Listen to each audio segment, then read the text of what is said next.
한 200m 정도 전부터 피니쉬를 하면서 길게 쭉 가면서 엄청나게 속도를 좀 많이 냈죠. 안녕하세요, 반갑습니다. 자토TV 진입니다. 오늘은 자전거 라이딩을 좋아하시는 분들도 굉장히 많잖아요. 그래서 실제 동호인들의 자전거 대회는 어떤 느낌인가 좀 보여드리려고 해요. 그리고 그 과정에서 오늘은 MTB 대회 영상을 준비를 했는데요. 난이도가 높은 대회는 아니고 저희 지역에서 열리는 대회 중에 하나를 제가 직접 나갔던 대회 한번 영상을 찍어 놓은 게 있어서 영상이 좀 깨끗하진 않습니다. 옛날에 찍어 놓은 거라 많이 좀 프레임도 뭉개지고 했는데 그래도 조금 작게 하면은 보여드릴 수 있지 않을까 해서 보여드리려고 해요. 특히 MTB 같은 경우에 구매하시고 나서 좀 산에서 재밌게 타시다가 욕심이 좀 생기셔서 대회도 나가보시고, 그리고 대회 나가봐서 어느 정도 성적도 내보고 싶고 그런 분들도 계실 거예요. 그러면 실제로 대회를 나가면 어떤 식으로 주행을 해야지 좀 좋은 성적을 낼 수 있고 더 하면은 입상도 할 수 있고 그런 게 가능한지 한번 여러분들하고 재밌게 보여드리려고요. 그래서 한번 제가 찍어 놓은 영상인데 몇 년 됐어요. 한번 같이 보면서 제가 또 여러 가지 설명을 해드리도록 하겠습니다. 자, 보시죠. 재생을 시키겠습니다. 자, 이거는 충북 증평에서 열리는 청주 MBC배 산악자전거 대회입니다. 그러니까 모든 참가자들이 다 산악자전거를 타고 있고요. 일단은 제가 몇 가지를 좀 설명을 해드리자면 자전거 대회의 입상 조건. 입상 조건의 첫 번째는 저는 코스 숙지라고 생각을 하거든요. 코스를 정확하게 알고 있어야 내가 어느 구간에서 속도를 좀 내고, 그리고 어느 구간에서는 좀 쉬어가고, 어느 구간에서 경쟁자들과 만나서 어떻게 경기를 진행해 나가겠다라는 그런 게 머릿속에 다 들어있어야 되거든요. 그래서 코스 숙지는 꼭 필요한 부분입니다. 자, 이걸 보시면 저는 어떻게 했냐면, MTB 대회가 모든 참가자들이 동일하게 출발하는 게 아니고 맨 앞에는 그 전년도 대회에서 1, 2, 3등 안에 들어서 초급이 아니라 중급자가 되신 분들, 중급자들 먼저 세워놓고요. 그리고 나서 나이대별로 20대 초급자, 30대 초급자, 40대 초급자 이런 식으로 짜라라락 세워놔요. 그래서 저는 이거 보시면은 굉장히 잘 타는 분들처럼 보이지 않으세요? 영상에? 그래서 이분들이 중급자분들이 맨 앞에 있을 걸 알기 때문에 초반에 한 1분 정도 인터벌을 굉장히 세게 쳤습니다. 그래서 바로 이분들 뒤에 붙어서 갔죠. 그렇게 되면 저와 경쟁해야 되는 분들이, 그 중에서 빠른 분들은 저를 따라올 수밖에 없습니다. 뒤를 희끗희끗 보니까는 저와 같은 등급의 분들이 몇 분 따라오셨더라고요. 그래서 초반에 많은 경쟁자들을 좀 제거한 상태에서 이 경기를 진행하겠다라는 생각이 딱 적중을 했습니다. 그래서 이렇게 도로가 또 굉장히 길어요. 잠깐 말씀드리면 MTB 대회 UCI 코스 기준은 포장도로가 15% 미만이어야 돼요. 그래서 사실 이 대회 같은 경우에는 포장도로가 20km 그리고 비포장도로가 20km 정도거든요. 사실상 MTB 대회라고 하면 안 됩니다. 근데 우리나라 대부분 경기들은 이렇게 국제사이클연맹 기준에 부합하지 않는 대회가 대부분입니다. 그래서 좀 아쉬운 부분들도 있고요. 근데 또 이런 거를 잘 이용하시면은 도로가 굉장히 길기 때문에 이 로드바이크를 좀 연습하신 분들은 다리 힘이 좀 있기 때문에 초반에 이런 식으로 내가 원하는 대로 좀 어택을 할 수 있죠. 그러면 산악자전거만 타신 분들은 좀 따라오기 힘들죠. 같은 경우에는 지금 한 3분 정도 되면서부터는 제 앞에 아무도 없습니다. 이런 식으로 경기를 이제 진행을 한 거예요. 초반에 제일 빨리 달려나가서 나와 경쟁할 사람 몇 명만 따라오게끔 하는 거예요. 그 안에서만 경쟁을 하면 되기 때문에요. 근데 속도를 내지 않고 그 사람들 수십 명과 같이 가다 보면 내가 어떤 사람과 경쟁해야 되는 건지도 헷갈리기 때문에 초반에 이런 어택은 저는 굉장히 중요하다고 생각을 합니다. 이제 조금 지나면 산악 구간으로 진입을 하게 될 겁니다. 한번 뛰어넘겨 볼게요. 굉장히 한 5분 정도까지 이런 식으로 계속 어택을 했던 것 같아요. 그리고 나서 영상을 중간에 조금 잘랐는데, 이런 식으로 굉장히 길고 넓은 임도가 나오죠. 임도는 임시포장 도로라고 해야 되나? 이거 같은 경우에는 산악에서 불 나거나 했을 때 화재 진압 차량이 진입 가능하게 만든 그런 도로입니다. 근데 이 도로 같은 경우에 자갈이 많이 깔려 있고 그래가지고 힘으로만 밟으면은 속도를 내기가 힘들어요. 그래서 계속 이제 사람들이 막 앞서거니 뒤서거니 가거든요.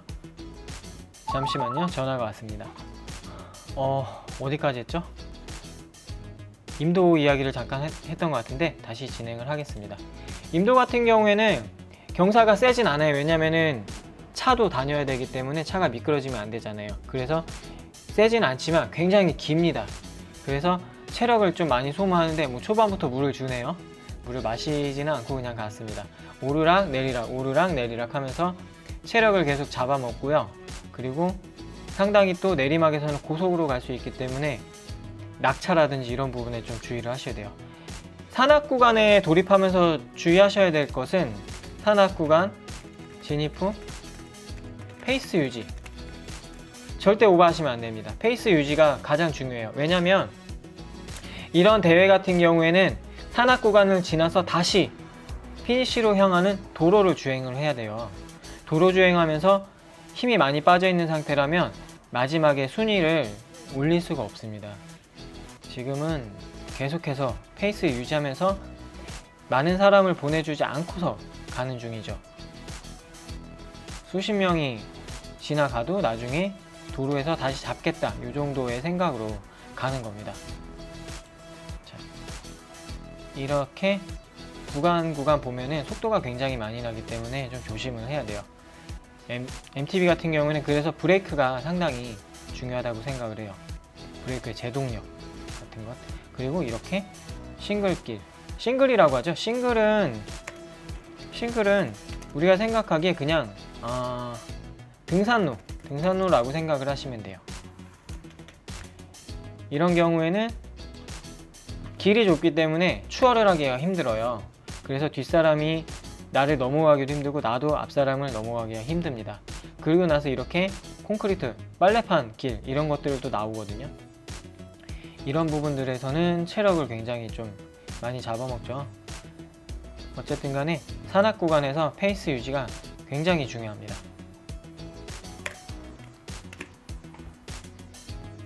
혹시 산악 자전거 대회 같은 거에 궁금하신 점이 있으시면 댓글로 남겨주시면 제가 조금 더 설명을 더 해드리도록 하겠습니다.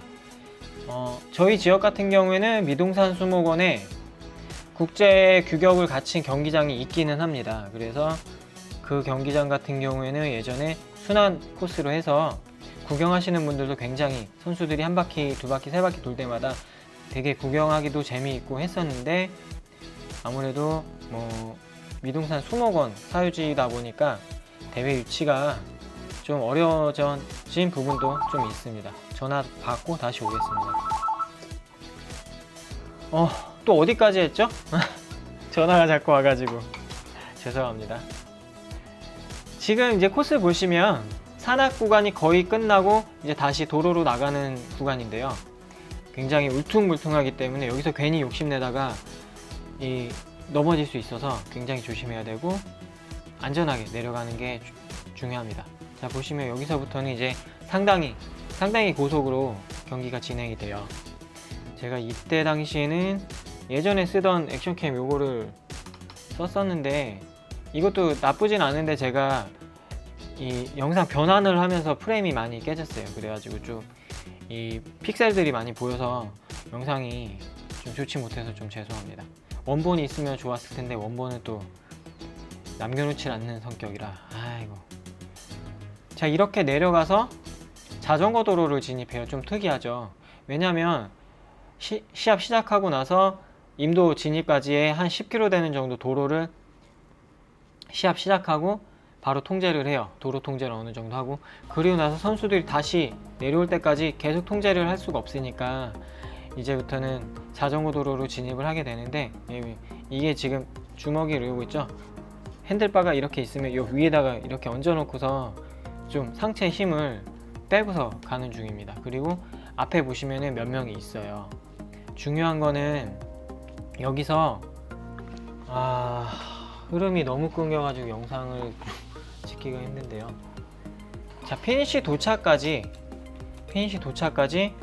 체력을 아껴야 합니다. 이걸 세이브. 왜냐면요, 마지막을 준비해야 되거든요. 일단 이거 영상 보시면 이제 몇 명의 소그룹이 갖춰졌거든요. 이 그룹과 함께 나머지 한 10km 정도를 주행을 하면서 내 체력은 조금 아끼면서 뭐 로테이션이 된다면 로테이션도 하다가 그런 식으로 해서 마지막을 준비를 할 겁니다. 저는 이때 제가 이때 봤을 때는 제가 보고 있는 그룹에서는 저와 같은 등급이 2분밖에 없었거든요. 그러면은 나를 포함한 그 3명에서 1, 2, 3등이 나온다는 소리였어요. 그래서 저는 이제 최후의 마지막을 준비했죠. 왜냐면 이 사람들은 한 번에 제껴내고서 쭉 갈 수는 없었어요. 그래서 마지막에 스프린트를 좀 길게 할 생각이었죠. 왜냐면 코스도 잘 알고 있었고, 그리고 저 같은 경우는 이거 MTB만 타시던 분들보다는 스프린트가 좀 더 강할 거라는 걸 제 스스로 알고 있었거든요. 그래서 내가 드디어 산악자전거 대회에서 한번 1등을 한번 해보는구나, 내 커리어의 정점을 찍는구나, 굉장히 기대를 많이 했죠. 몇 킬로 전부터. 왜냐면 이 사람들과 같이 피니시를 해야 된다는 걸 알았기 때문입니다. 이제 마지막에 피니시를 할 겁니다. 보시면은 저와 같은 등급인 분들이 다 있어요. 네, 한 200m 정도 전부터 피니시를 하면서 길게 쭉 가면서 엄청나게 속도를 좀 많이 냈죠. 이러면서 피니시를 딱 했고, 당연히 내가 1등이다 라고 생각을 했습니다. 그런데 중요한 사실을 하나 간과를 했어요. 보통은 대회 같은 경우에는 건타임제를 도입을 많이 하거든요. 왜냐면 막 사람들이 뒤섞여 가지고 뭐 조금 몇 초 뒤에 출발을 할 수도 있고 몇 초 좀 빠르게 출발할 수도 있고 그런 경우들이 있어요. 그러면 만약에 순위를 매기는데 건타임 같은 경우에는 피니시에 먼저 도달한 순서거든요. 그러면 출발할 때는 막 이렇게 뭉쳐져 있어 가지고 뒤에서 출발한 사람도 들어오면은 피니시 순서로 하기 때문에 순위를 매기는 데는 사실상 레이스의 개념으로 보면은 건타임이 맞아요. 내 타임은 뭐냐면 스타트 지점을 통과한 시간부터 피니시를 통과한 순간까지의 시간을 재는 건데요. 이게 참 병폐가 있는 게 내 타임 같은 경우에는 일부러 좀 늦게 출발하는 경우 있습니다. 왜냐면은 한 10초 정도 뒤에 출발을 해요. 내 경쟁자들보다 한 10초 정도 뒤에 출발해요. 초반에 10초면은요 그냥 바로 따라잡아요. 바로 따라잡고 이 사람들과 피니시까지 그냥 같이만 오기만 해도 내가 이미 10초를 벌어놨기 때문에 내 타임을 하면 무조건 이깁니다. 근데 저는 당연히 이 대회도 입상자들은 건타임일 거다라고 생각을 하고 있었어요. 근데 나중에 불렀는데 저보고 3등이래요. 뭔 소리야, 내가 1등으로 들어왔는데. 가서 물어봤는데 이 대회는 내 타임이라고 하네요. 그래서 가장 중요한 것, 해당 경기 규정 확인, 규정을 정확하게 확인해야 됩니다. 그냥 내가 알고 있는 대로, 내가 늘상 알았던 대로 그냥 하시면 안 되고요. 해당 경기는 어떤 식으로 순위를 결정하고 기록을 어떤 식으로 측정하는지 그런 세세한 부분까지 상당히 디테일하게 확인을 하셔야 됩니다. 그래서 저는 이 대회에서는 빨리 들어왔는데 3등을 했습니다. 그래서 좀 아쉽기는 했어요. 근데 뭐 경기 규정을 내 맘대로 제대로 확인도 안 한 제 탓이었죠. 네. 이런 경우들이 있는 겁니다. 재밌게 보셨나요? 올해도 이 대회를 나갈까 지금 생각 중이기는 해요. 근데 이때만큼 자전거를 잘 타지는 못해서 그냥 뭐 좀 풍경이나 찍자 뭐 이런 생각으로 나가기는 할 것 같은데, 뭐 그건 또 그때 돼봐야 되니까는 아직은 잘 모르겠습니다. 여러분들 중에 혹시 뭐 자전거 대회, 그리고 자전거 대회 나가서 좀 성적을 더 막 내보고 싶다 하시는 분들 계셨으면 좀 재밌게 봐주셨으면 좋겠고, 또 그렇지 않으신 분들이어도 아 이런 것도 있구나 재밌게 잘 보셨으면